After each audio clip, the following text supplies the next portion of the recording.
everybody. We are going to get started, and we got a lot of stuff to do today. The beginning, I hope, is going to be pretty straightforward. The end is going to be scarily awkward, ugly.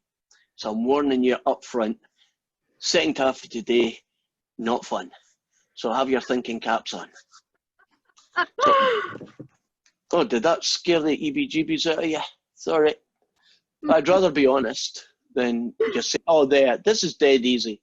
And then you look at it and think, what does he think easy is, right? So I might as well tell you if it's hard. What I believe is hard. But not yet. I'm going to start by showing you the last example of numerical calculations. And we're going to do those ones that involve a graph and reading of information from the graph. Right, so I'm going to go 0, 1, 2, 3, 4, 5, 6, 7.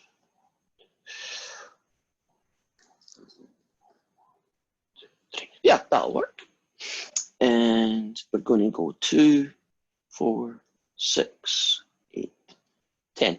So can you imagine one of those graphs where should we go? We'll start here. This will be 2. Up here, we'll finish at 10. We can't see the paper. God, you lot are pushy. But thank you for telling me that. Yeah. Thankfully, the bit you missed wasn't too big a deal. It was me just constructing this. Right. So we are being asked to find the area under this curve from 1 to 7. The curve has no formula. It's just, you've got the graph. And in this particular one, you're going to be asked to find R3, L3, and a new guy, M3. So let's see how that works. 1, 2, can you see the 3 strips? Now I'm going to set up a little table here. This is going to be the X coordinate. I think in a lot of the homework questions, isn't this, the X axis is probably called time and the Y axis is probably called velocity, but it's the same thing, right? It's X and Y, T and V, whatever you want to call it. And so X and Y.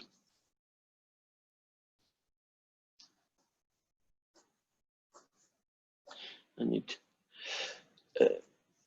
1, 3, 5, and 7.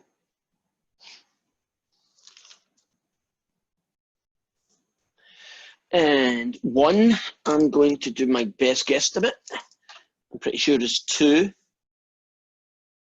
2 is 3 is, can we pretend it's 3? 5, can we pretend it's 5? And 7, it's 10, right? I probably, if I was trying to do this better, I would say 3.8 and 5.2s. But these heights here are 2, 3, 5, and 7. Can we say that's what they were meant to be, even if I didn't draw them?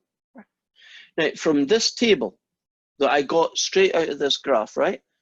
Aren't these the numbers here in red, the ones we're going to use to get R3 left 3? Okay.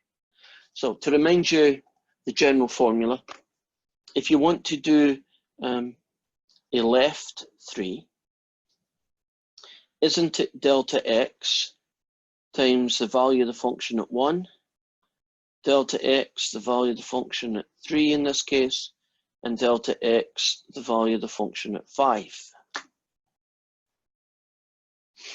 And in my got all sorts of color schemes going on here. That there is the area of this little green rectangle, right?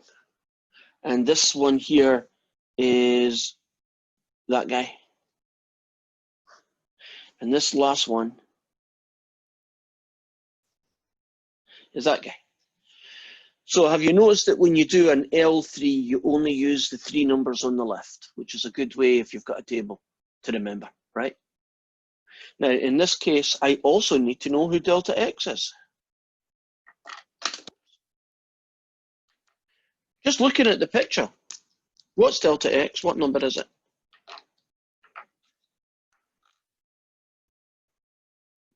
2. 2.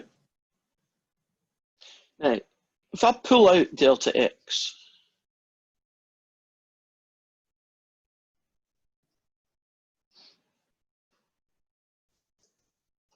and then I'm putting in more more than I need, isn't it? 2, add 3, add 5, and the answer I get is 20.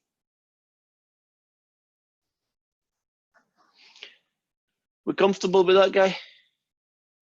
Right. Suppose I wanted to do right 3. Wouldn't it be delta x, but wouldn't I be using these 3 numbers? The value of the function at 3, 5, and 7. Which is 2 times 3 add 5 add 10, which is what, 18. 2 lots of 18 are 36. There's our second guy. So, new guy in town. Midpoint 3.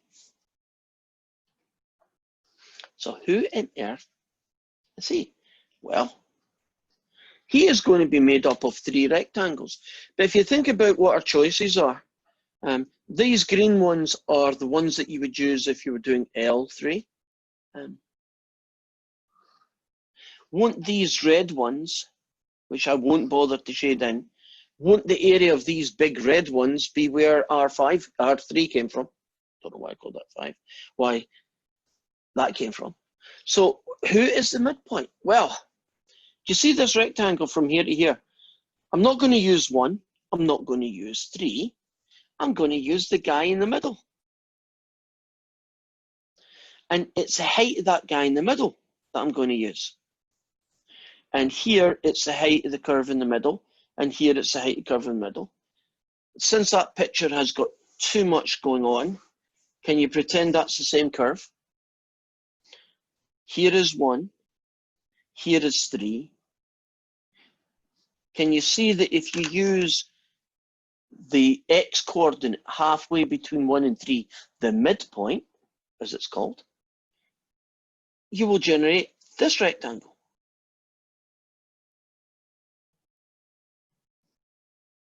Now, so can you see the height of the rectangle isn't using the left, isn't using the right, it's using whatever the height in the middle is. Now, if you think about this one, this is probably better than either of those two, because for any given rectangle, isn't there a little bit that's too much, but then there's a little bit that's missing? And don't they not perfectly cancel each other out, but don't they at least reduce the error that any one rectangle is going to have? So this fella called the midpoint 3 is always going to give you a better estimate than either of these two for the same number of strips. Does that seem reasonable, just looking at the picture? So how am I going to get it? Well, it's going to be the value of the function at 2, the value of the function at 4, and finally the value of the function at 6. Unfortunately, that means I'm going to have to write them down. Well, the value of the function at 2 still looks to me like it's 2, so I'll keep that one. At 4, it's probably 3. And at 6, it's about 7. Very, very roughly, right? Can you see these heights? So I would just be doing a delta x, which, by the way, is still the same, right? It's still 2. But the heights are a height of 2, and then a height of 3, and finally a height of 7. And that gets me 24.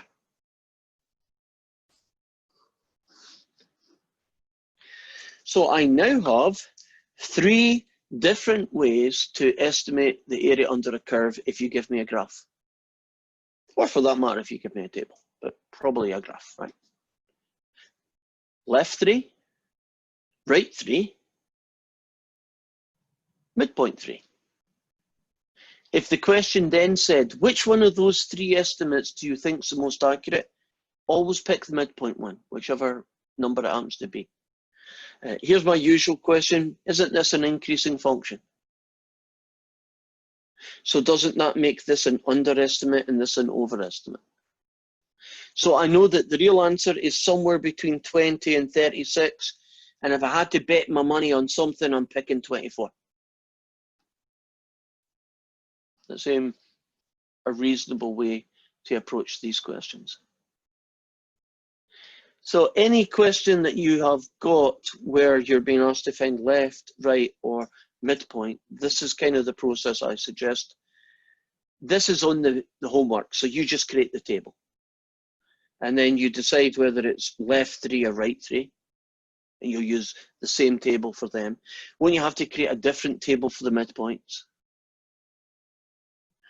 But the formula isn't the formula really very similar in each case, right? Isn't it delta x plus them 3 heights in this case?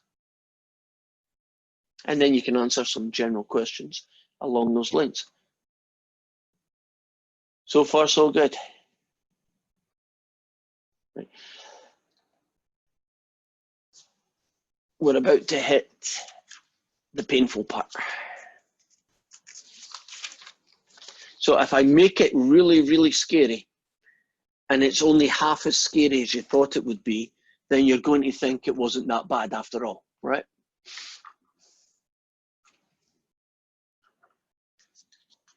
Okay, so I'm going to load up some notes, which I have, and you can also get those same notes in Canvas. And it will be, I think it's called chapter 5.1 or something. Yes, it is. Section 5.1. Here we go.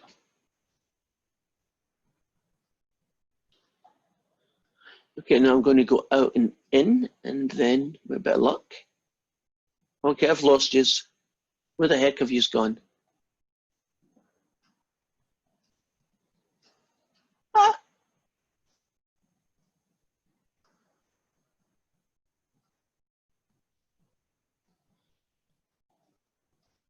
Phew! Yous disappeared on me, guys. I got a fright there for a minute. I thought I'd cancelled the meeting by accident. Okay, so I know it's it. Oh, here we go.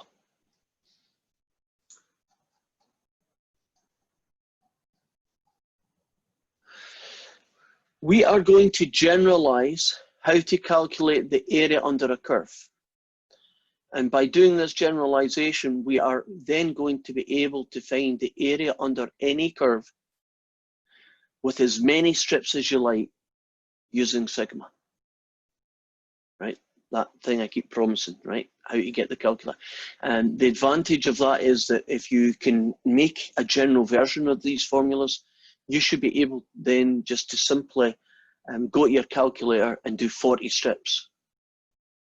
Because you do not want to do this as a table with 40 numbers, right? Can you imagine how long that would take you? Very laborious. So imagine you've got this problem. Here is a generic up and down curve from x equals a to x equals b, and we're trying to find the area under this curve. Now, normally you would say 4 strips, 5 strips, 22 strips, right? But we want to generalize it, so we're going to call it n strips, right? Where n could be 2, 4, or 40, right? Then what does that do? Well, you take your shape and you split it into n strips. So how do you represent n when it's not a number? Well, we tell people where the start and finish are, right? The ordinates, by describing them as A is called x0, the next guy is going to be called x1, the next guy is going to be called x2, x3, and when you get to the end, the last guy, xn, is going to be equal to b. So I've now got a way of telling you who the numbers in your table would be, you know, in general terms, right? x0 is the start, xn is the last, and everybody moves along. Now, what would the width of each of these rectangles be? Well, the formula for delta x is the start, take away the finish, divided by n. So whatever this is, that's the width. Now, if you look at this picture, it looks something like that.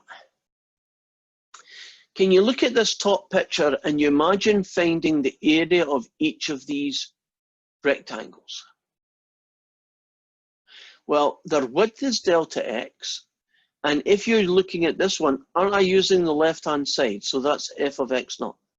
That would be the height, right? The value of the function x naught. This rectangle would be delta x, but wouldn't its height be the value of x1? This one, delta x, the value of x2. And when you get to that last one, that's this one here, right? Wouldn't it be delta x, but wouldn't the height be xn minus 1, right? If that's xn, isn't the one before it xn minus 1? So these guys here, don't they represent the area of all of those n rectangles? And if you pull out a delta x, you could write it like that. But if you just leave it in this top form, that's the sigma notation for the general ln guy. Do you see how it's just a whole, it's a sigma, f of xi delta x, or if you want to stick the delta x at the front, go ahead. So it's a very generic formula, right? There aren't any numbers, there aren't any formulas, functions. We're just telling you, you're taking a shape and you're splitting it into n. What would the formula for ln look like? In a general way, it would look like that.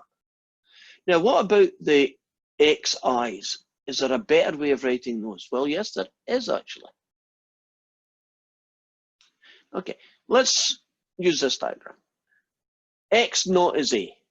Won't x1 be a plus a delta x? Because you would just add delta x to get to here. What would you do to get x2? Wouldn't it be a plus 2 delta x's? Wouldn't the third one be a plus 3 delta x's? So wouldn't the ith one be a plus delta xi? If your brain isn't hurting yet, you're doing really well. So I'm going to try and put some of what I did together. So we have a generic function called f of x, could be any function in the universe that's continuous. You start at a and you finish at b, and we're going to get that area. If you want to find ln, it's the sum of, we'll use I equals 1 to n, f of xi delta x.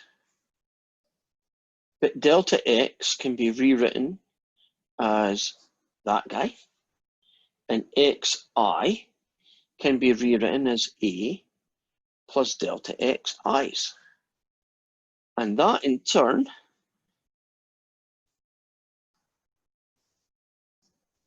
can now be written like that. So the generic version of this fella is the value of the function at a, b take away a n i's times delta x. You can imagine why we tend to leave it in that format.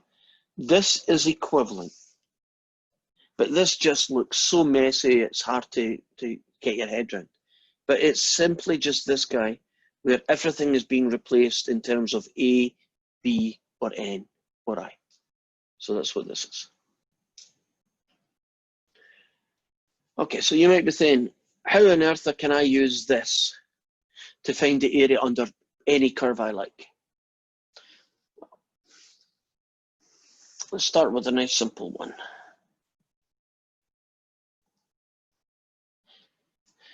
Suppose I wanted to find the area under the curve x cubed, which is this guy, and it's going to start at 0 and it's going to finish at 4.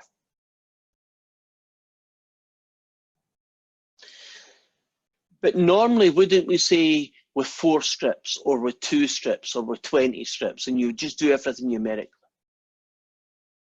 we are going to do this guy with n strips. We are going to create what this looks like.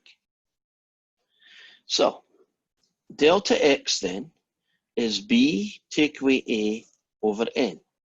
4 take away 0 over n. So delta x is that guy. xi is a plus delta xi. A is 0. Delta x is that guy. So that means xi is really just that fella. According to our generic formula here then, left using n strips is sigma I equals 1 to n f of xi delta x.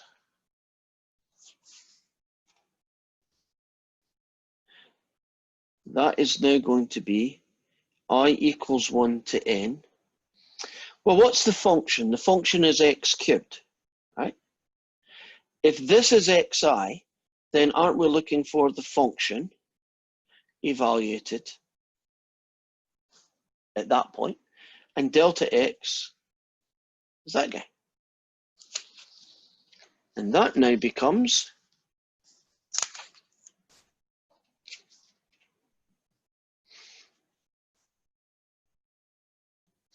four I over n, that's xi, cubed,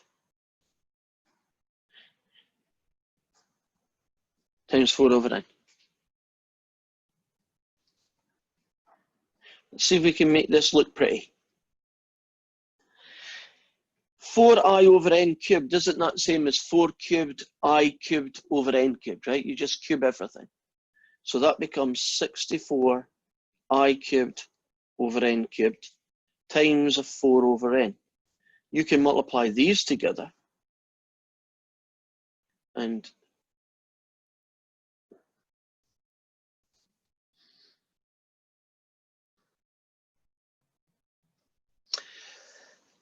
darn it, if I had a brain, it'd be dangerous.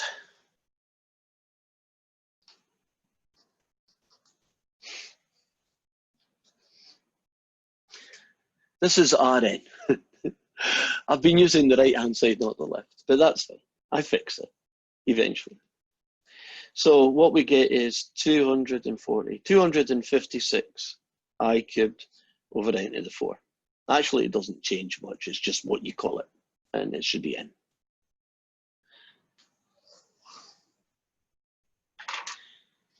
That's the destination that we are trying to get to.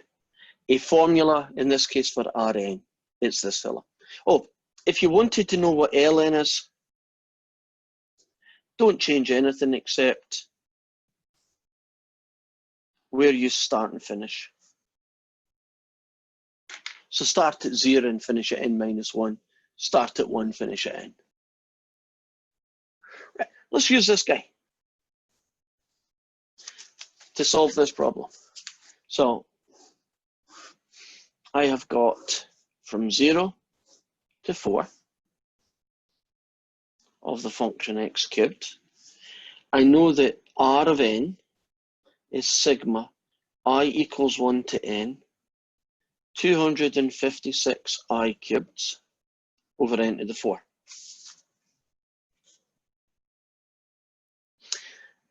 Give me a number between 1 and 10. How many strips do you want, essentially? 6. 6, okay. So this is now going to be I equals 1 to 6, 256 I cubed over 6 to the power of 4. Have you noticed that the n has now become 6? Because I want 6 strips. Great. So this is where sigma comes in.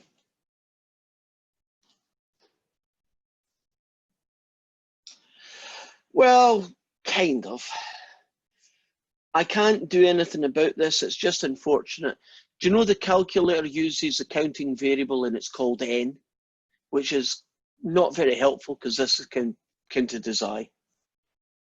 All I am doing here is just a label changing.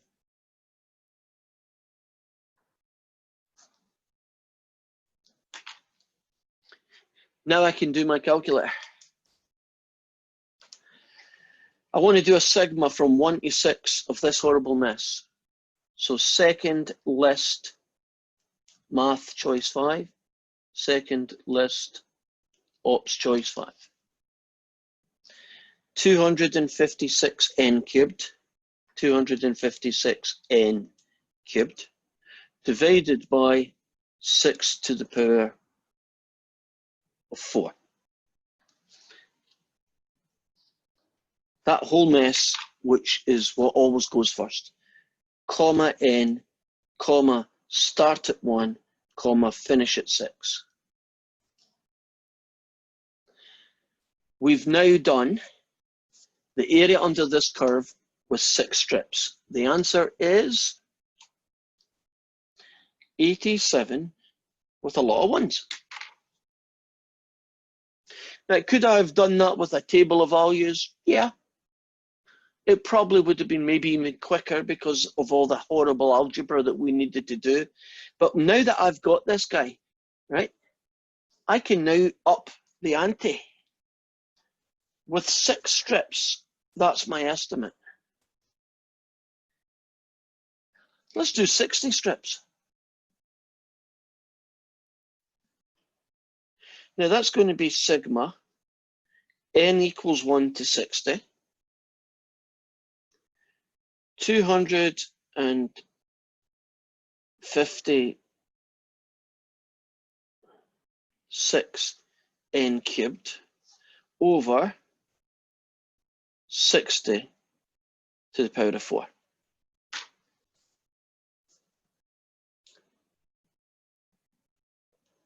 Second list, choice 5. Second list, choice 5. 256 n cubed.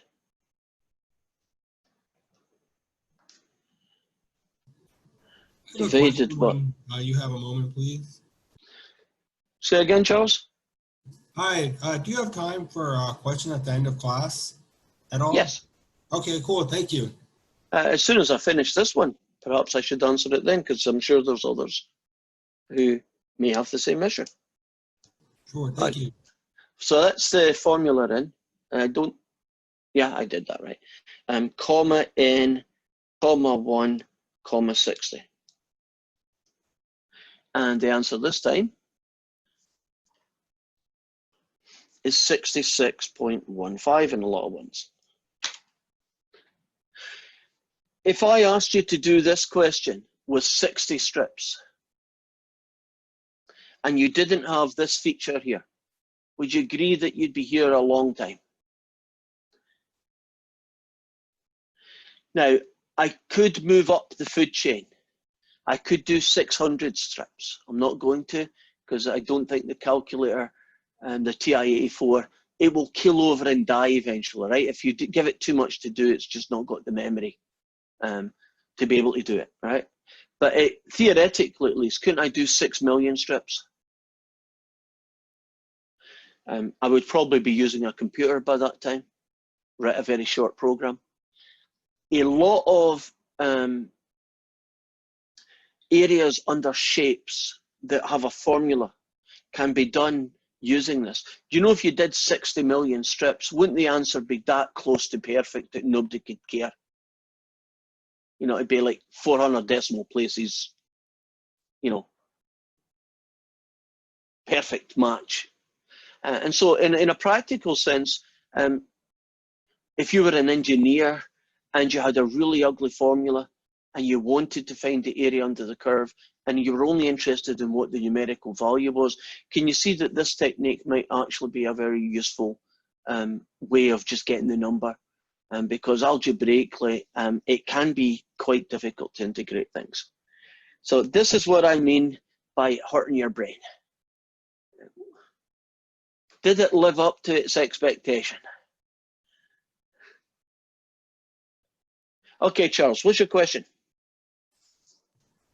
Hi, I had a question about in section 5.1, there was number 11 and 13. They were using sigma notation. Yeah. It was hard to get the exact right answer. I was wondering if you could show me how to answer the question so it's like entered correctly into the WebAssign Sure. assign. I can do that. Check my time. I think what I want to do is I'll do one more of these horrible guys, and then we'll go and we'll look at these two questions, and we'll sort out what's going on. I think because now we've got to the Sigma stage, there shouldn't be anything that I shouldn't be able to look at from the first section homework. The good news is, if it call it good news, is that the section after this will go quite quickly, and because you're not actually going to do anything really spectacular, you're just going to learn how to do two more estimate techniques called the trapezium and Simpson rule. And they don't involve sigmas, they just involve the boring table and number crunching thing. So thankfully they should go pretty quickly. But back to this fella. Let's do one more example of it. I'm trying to keep these questions relatively straightforward. Actually, let me change that. Here's a different one.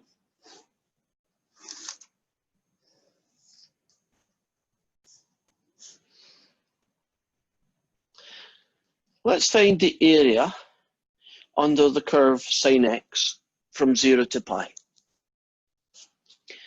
And our first job is to find Rn, right? So its general formula is I equals 1 to n, f of xi delta x. So these are the guys we are going to figure out what they're equal to, right? Now, where shall I put it? Put it over here. Delta x is the start, take away the finish, divided by n. So it's going to be pi take away 0 over n. So it's going to be pi over n. That's good. So this is going to be sigma I equals 1 to n. Something I haven't found yet. Pi over n. Agreed? Now, if you want to find xi, isn't the formula always starts off as a plus delta xi?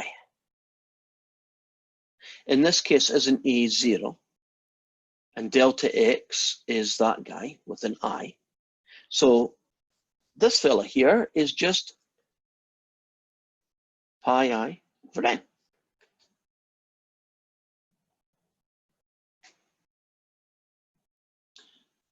So far, so good? Right. Now, I'm going to replace the function pi I, that's a, I don't know what that's doing there, it's a little mark. Pi I over n, and it's going to be the sine of the guy. So it's going to be the sine, a pi I over n, times pi over n. Really can't simplify that, so that is good.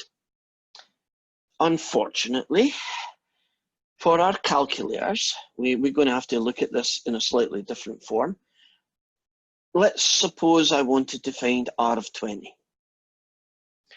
So right now, R of 20 would be I equals 1 to 20, the sine of pi I over 20 times pi over 20. Great.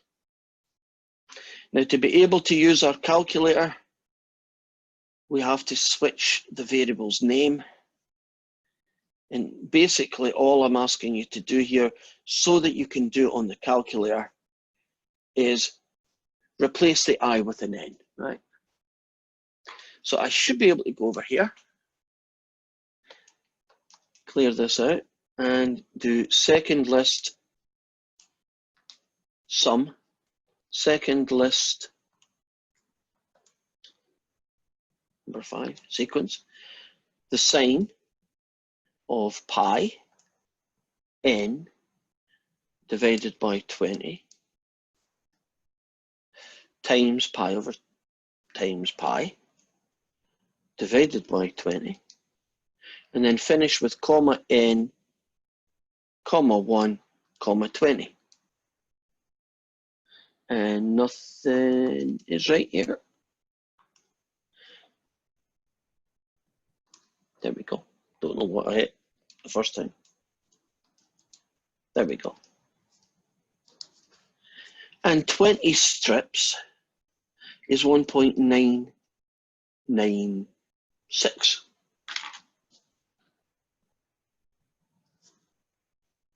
You agree? If I wanted to do 200 strips, wouldn't I make this 200? That would make this 200, that would make this 200, that would make this 200. Have you noticed that all the 20s become 200s?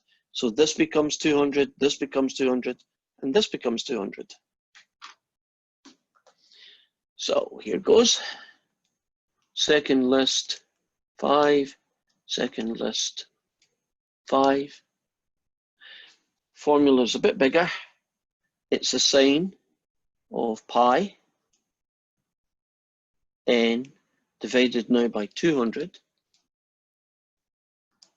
multiplied by pi divided by 200, comma n, comma 1, comma 200. Wouldn't this be a more accurate estimate than that one?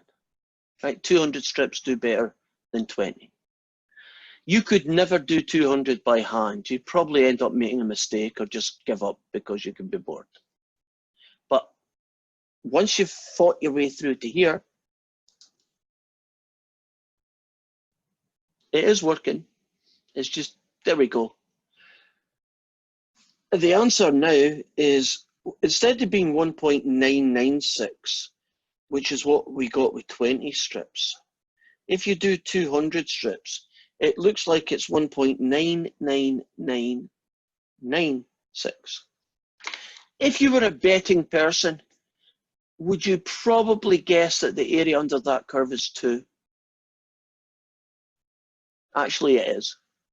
But right now, we're a betting person, right? We're just going to say my biggest guesstimate is 2. And can you imagine if you wanted to keep going and you had the facilities, couldn't you do 2 billion strips? I think by that time you would have probably convinced yourself it was 2. So we will kind of move on from here and have a look at, oops, I've wrote the question numbers down, 11 and 14. So there's some sigma stuff on 11 and 14. While I'm getting set up, will you lot say hi to me so I can take attendance?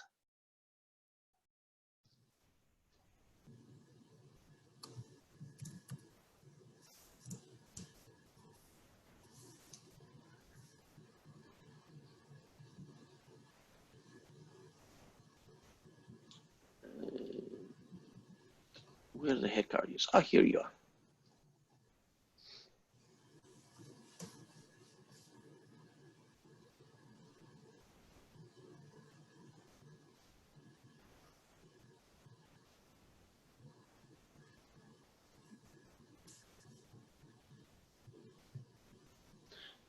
It's taking its time loading up for some weird reason.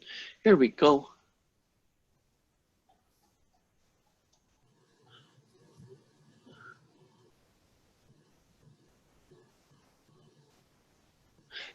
Right, if I picked you up correctly, it's question 11. Is that right? Yes. Okay. I can see it now.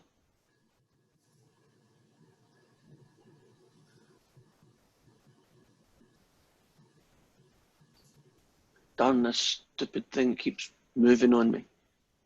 There, we got it. Okay.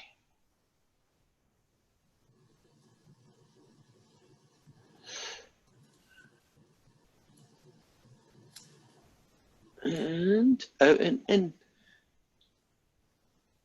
And where are we? Where are we? really need to get a new set of eyes. Right, this is the question 11 that was being brought up. We have a function called f of x, which is x squared plus the square root of 1 plus 2x.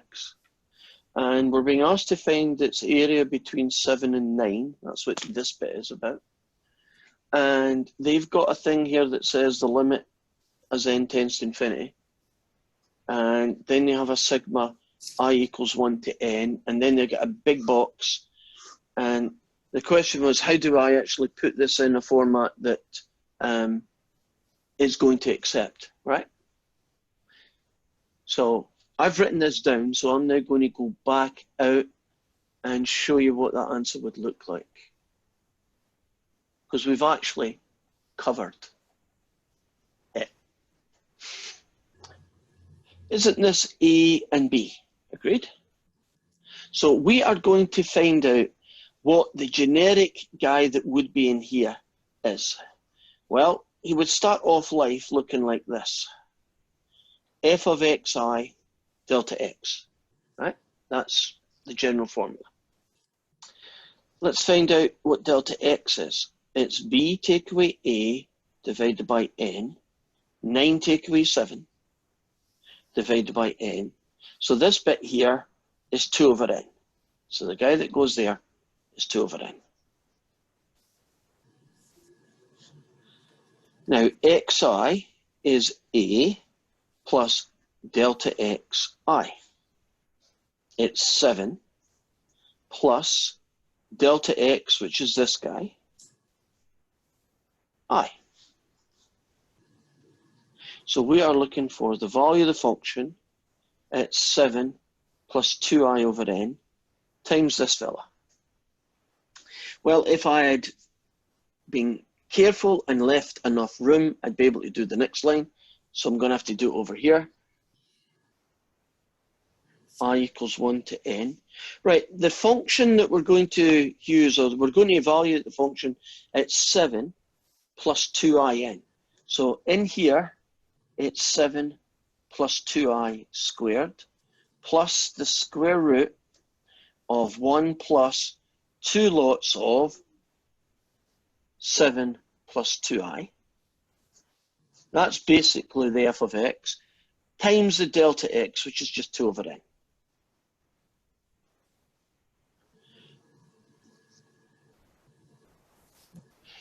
I'm not going to do too much to this bit, but this piece here, I think I should be able to go and do 15 plus 5i, and then finish with that guy. So 2 lots of 7 add 1 is 15, 2 lots of 2 is 5i. This horrible mess is what they're after. Right, so this mess goes in here. So I'm now going to try it out. Well, I can't really try it out the way you do, so I'm going to have to cheat. But essentially, it'll be the same. It'll be a way of checking. Okay, where are you hiding? Right, here we go. Can you see this yet? Can you? Right. I'm putting in the solution box. So when I get to 11, why am I doing it the slow way? Just click on it. Oh, they didn't even bother to do that. That's the box.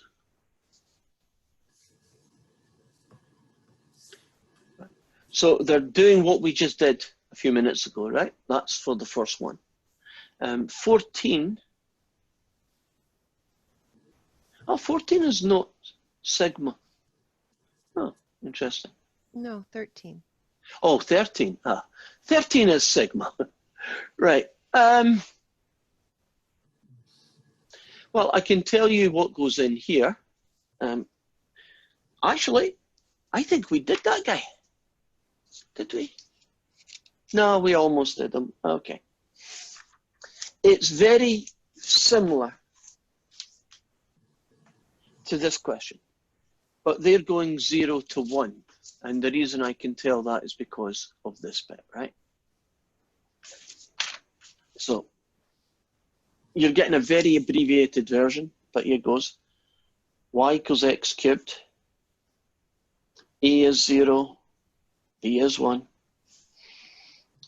Delta x then is 1 over n. Xi is A plus delta xi. That makes it 0 plus 1 over ni, which just makes it I over n. So far, so good. Right, so let's put the whole package together.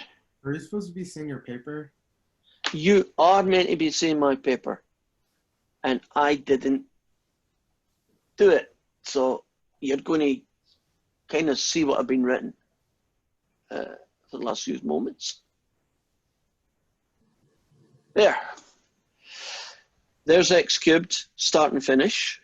There's delta x, 1 over n. Here is xi in its simplified version. We're now going to get this fella, I equals 1 to n. The value of the function at xi, delta x, is going to be I equals 1 to n. The value of the function. So xi is this fella, delta x is this guy.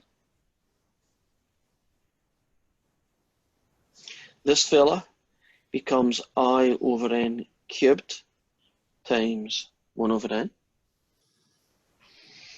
If you, that's an I by the way, if you simplify that out a little bit,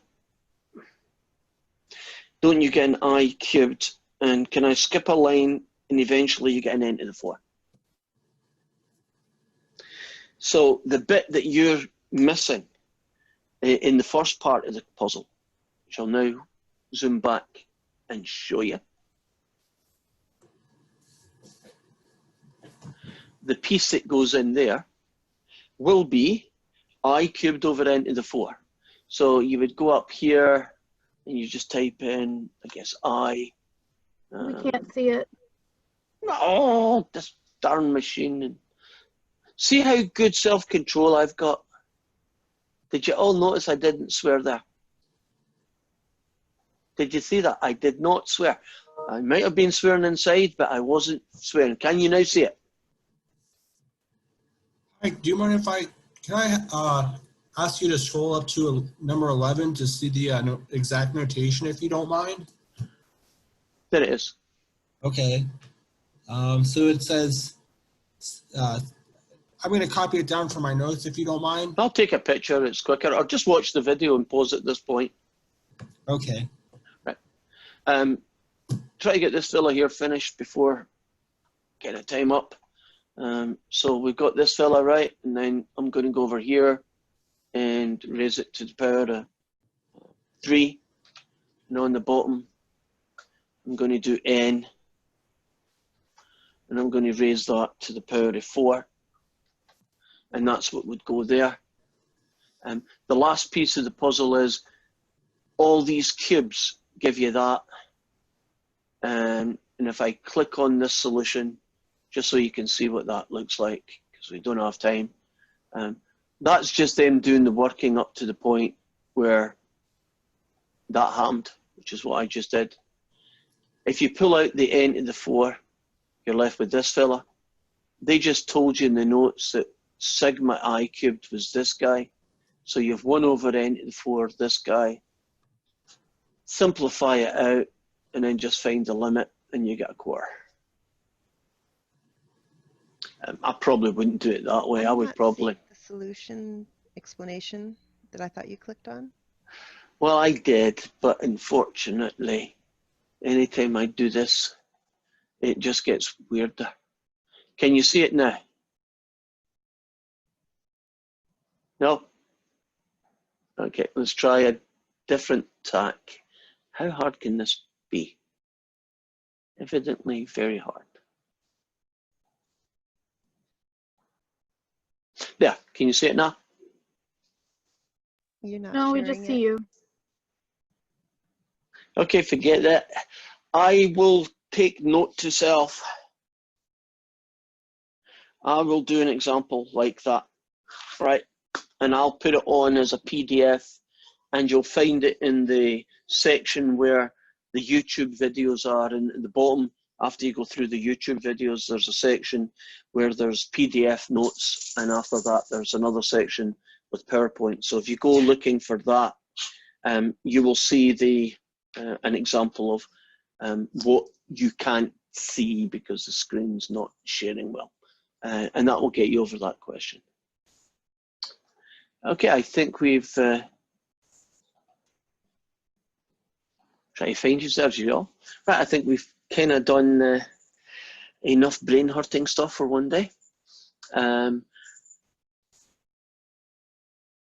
It's a very niche market. I don't want you to get to the point where you think, oh God, if I can't do this, I can't do Calc 2.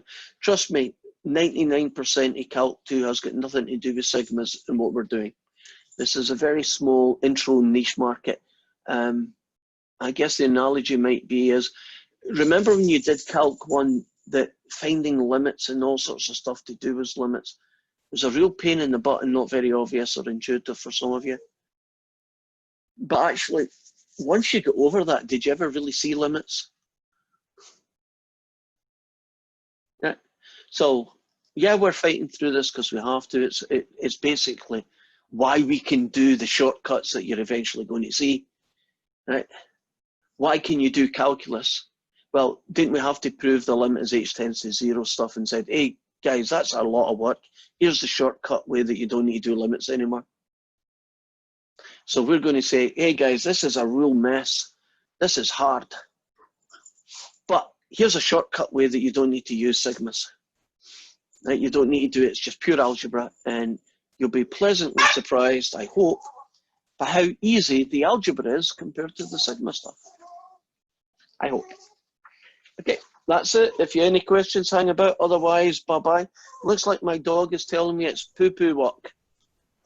She's very good at telling us that. Bye-bye, guys. Bye. What is it you want?